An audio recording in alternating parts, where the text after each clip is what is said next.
This is a true story from my friend Mr. Bill Gale, who traveled in South Africa for a preaching week as a guest preacher. Mr. Gale tells me that this hostess was asked by the senior pastor to host me because she had a big house and the pastor trusted her.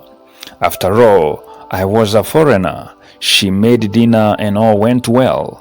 But after showing me my bedroom and wishing me good night, I had a knock after 30 minutes. Innocently, I went to open the door, and there she stood in her mummery glory, threatening my sanity.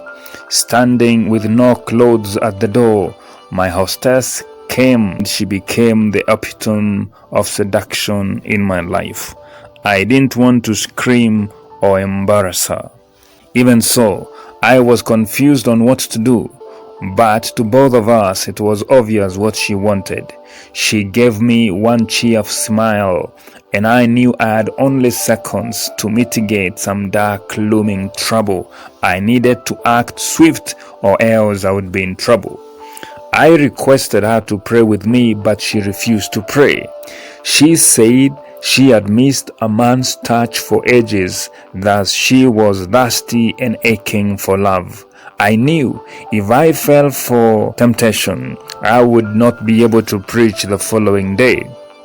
You see, I am not an hypocrite, and I knew I could not function if I accepted to sympathize with this sexual sin. My heart would be crushed and the Holy Spirit would be grieved. No way. The darkest night for me had fallen. You could hear a pin drop in our uncomfortable silence.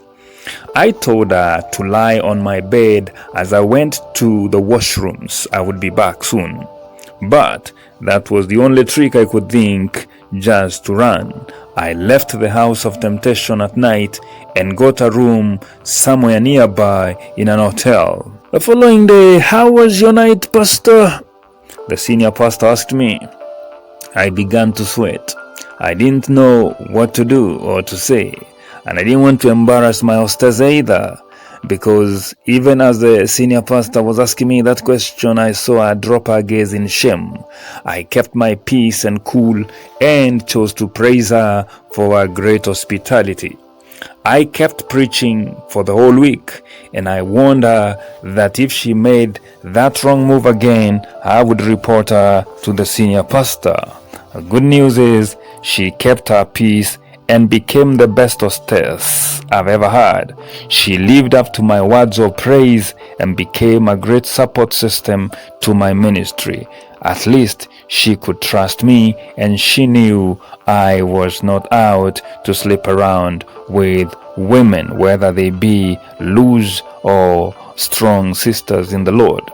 Well, that was a close one. I would never make such a blunder again. Women houses or rooms for me are a no-go zone. It's lack of wisdom for men of God or men of integrity to visit women alone at night.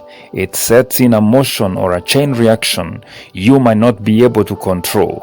Avoid late night visits or lodging deals with the opposite sex. It's true our pastor trusted her, but you see, temptation knows no trust. It breaks the trust instead.